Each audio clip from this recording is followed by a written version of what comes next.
Hello guys, नमस्कार। आप सभी का स्वागत है अपने channel Shivnath CG Vyapam hub पर। मेरा नाम है विभोर कुमार श्रीवास्तव और आज हम देखने वाले हैं प्रयोगशाला परिचारक भर्ती 2023 के लिए एमसीक्यू। ये हमारा केमिस्ट्री का पार्ट 1 है। टोटल साइंस का फिजिक्स केमिस्ट्री और बायो तीनों मिला के 60 मार्क्स के क्वेश्चन आएंगे, है ना। 60 मार्क्स के क्वेश्चन आएंगे, 60 क्वेश्चन रहेंगे जो पर क्वेश्चन 1 मार्क।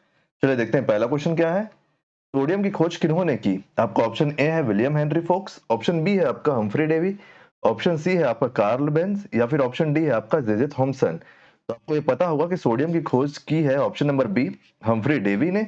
और सोडियम का सिंबल क्या है? सिंबल सोडियम का सिंबल क्या है? तो सोडियम का सिंबल है Na, जिसको क्या बोलते हैं? Latin Latin natrum Latin natrum बोलते हैं। सोडियम का सिंबल क्या है? Na है। उसको क्या बोलते हैं? उसको बोलते हैं लैटिन नेट्रम। और इसका एटॉमिक नंबर क्या है? एटॉमिक नंबर क्या है? तो वो है 11। 11 है इसका एटॉमिक नंबर, है ना। कि पीतल किन के मिश्रण से बनता है? पीतल किन चीजों को मिलाने से बनता है? आपका ऑप्शन ए है तांबा और जिंक, ऑप्शन बी है तांबा और टिन, ऑप्शन सी है आपका तांबा टिन और जिंक या फिर ऑप्शन डी है आपका टिन और सीसा। तो इसका सही आंसर है आपका ऑप्शन नंबर ए तांबा और जिंक। तांबा और जिंक को मिलाने से हमारा पीतल बनता है। और पीतल की एक खासियत क्या है? इसकी एक खासियत यह है कि यह सोने की तरह चमकता है। सोने की तरह चमकता है। कई बार तो लड़के कंफ्यूज हो जाते हैं, लेडीज लोग को जल्दी समझ में आ जाता है, लड़के कंफ्यूज हो जाते हैं कि पीतल का सामान है कि सोने का सामान है। छोटे सामान जैसे आपका ईयर रिंग हो गया, ब्रेसलेट हो गया, इन सब चीजों में, है ना। चलो नेक्स्ट क्वेश्चन देखते हैं कि फ्लाई ऐश वातावरणीय प्रदूषण है। ये वातावरण में प्रदूषक के रूप में काम करता है कि फ्लाई ऐश हमारे वातावरण के लिए एक प्रदूषक है। किसके द्वारा उत्पन्न होता है? मतलब फ्लाई ऐश किसके द्वारा उत्पन्न होता है? आपका ऑप्शन ए है आटा मिल, ऑप्शन बी है आपका thermal power plant, option C है आपका सीमेंट उद्योग या फिर ऑप्शन डी है आपका उर्वरक संयंत्र। तो इसका सही आंसर है आपका option number B thermal power plant. की थर्मल पावर प्लांट से आपका फ्लाई ऐश निर्मित होता है। इसको आप राख राख रहता है ना, राख है ये, जो कोयला जलाते हैं ना थर्मल पावर प्लांट में, उससे ही उत्पन्न होता है।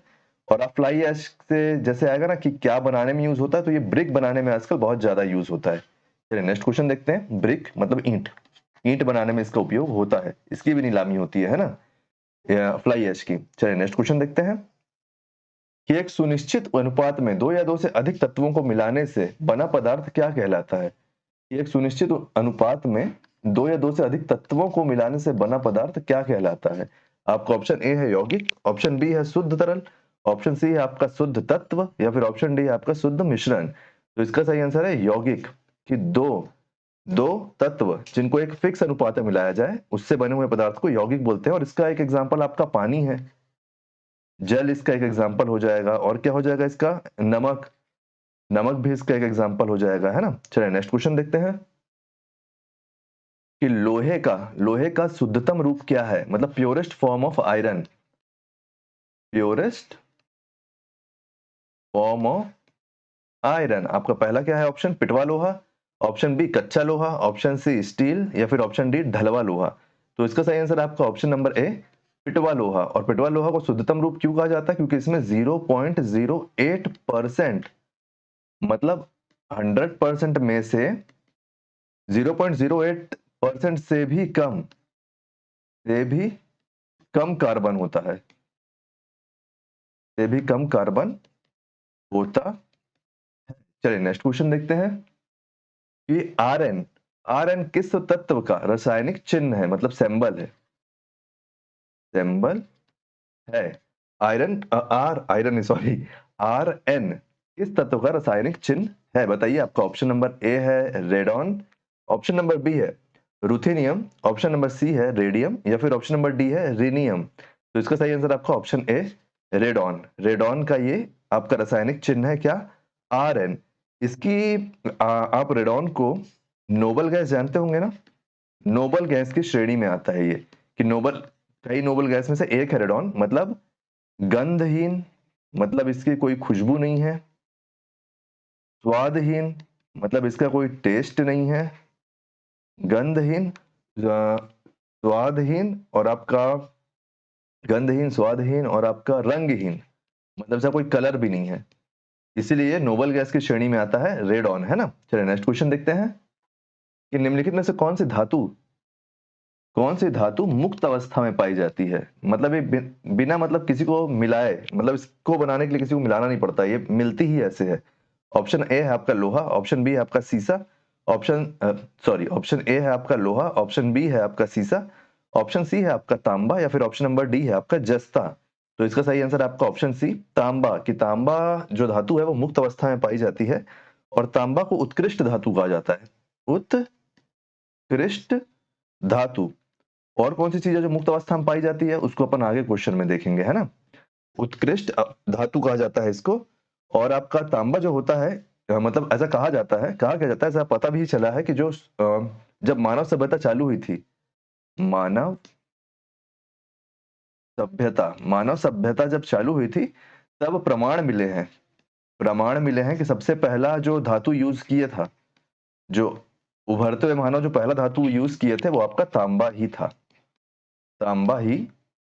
चलिए नेक्स्ट क्वेश्चन देखते हैं कि किस कारण पुरानी किताबों के कागज भूरे रंग के हो जाते हैं। कई बार आप देखे होंगे ना कि जो अपन बुक पढ़ते हैं उसके कागज डार्क येलो या फिर भूरे कलर के हो जाते हैं, तो वो क्यों होते हैं ये बताना है। आपका ऑप्शन नंबर फर्स्ट है संवातन की कमी से, ऑप्शन नंबर बी है सेल्यूलोज के ऑक्सीकरण से, ऑप्शन नंबर सी है आपका लगातार उपयोग से, या फिर ऑप्शन नंबर डी है धूल जम जाने से। तो इसका सही आंसर है आपका ऑप्शन नंबर बी सेल्यूलोज के ऑक्सीकरण से। मतलब जो बुक होती है ना, जो बुक का जो पेज होता है उसमें बहुत कम मात्रा में आपका एसिड होता है, और जब यही एसिड छोटे छोटे पार्ट में टूटता है तो इसी को अपन बोलते हैं सेल्यूलोज का ऑक्सीकरण होना, है ना। तो सेल्यूलोज के ऑक्सीकरण से हमारी पुरानी किताबों के कागज भूरे रंग के हो जाते हैं। चलिए नेक्स्ट क्वेश्चन देखते हैं कि स्वर्ण की शुद्धता कैरेट में व्यक्त की जाती है। हाँ एकदम सही बात कि स्वर्ण की शुद्धता कैरेट में व्यक्त की जाती है। स्वर्ण का शुद्धतम रूप कौन सा होता है, मतलब कितने कैरेट का सोना सबसे शुद्ध होता है। तो इसका तो ऑप्शन देखने की जरूरत नहीं है, लेकिन फिर भी देख लीजिए आप। Option number A 99.6, option number B 24 carat, या फिर ऑप्शन नंबर सी 91.6, या फिर ऑप्शन नंबर डी 22 कैरेट। तो इसका सही आंसर है आपका ऑप्शन नंबर बी 24 कैरेट के। 24 कैरेट का जो सोना होता है वो शुद्ध होता है सबसे ज्यादा। चलिए नेक्स्ट क्वेश्चन देखते हैं कि किस धातु को धातुओं का राजा कहा जाता है। धातुओं के राजा के नाम से जाना जाता है किस धातु को। आपका ऑप्शन नंबर ए है सोना, ऑप्शन नंबर बी है चांदी, ऑप्शन नंबर सी है लोहा, या फिर ऑप्शन नंबर डी है एल्यूमिनियम। तो इसका सही आंसर है ऑप्शन नंबर ए सोना, क्योंकि ये किसी भी मिश्र धातु से नहीं बनता, किसी भी मिश्र धातु से नहीं बनता, इसलिए इसको धातुओं का राजा कहा जाता है। और एक्वा रेजिया आप सुने होंगे, एक लिक्विड का नाम है। एक्वा रेजिया में ये पूरी तरीके से घुलनशील है, पूरी तरह से घुलनशील है, पूरी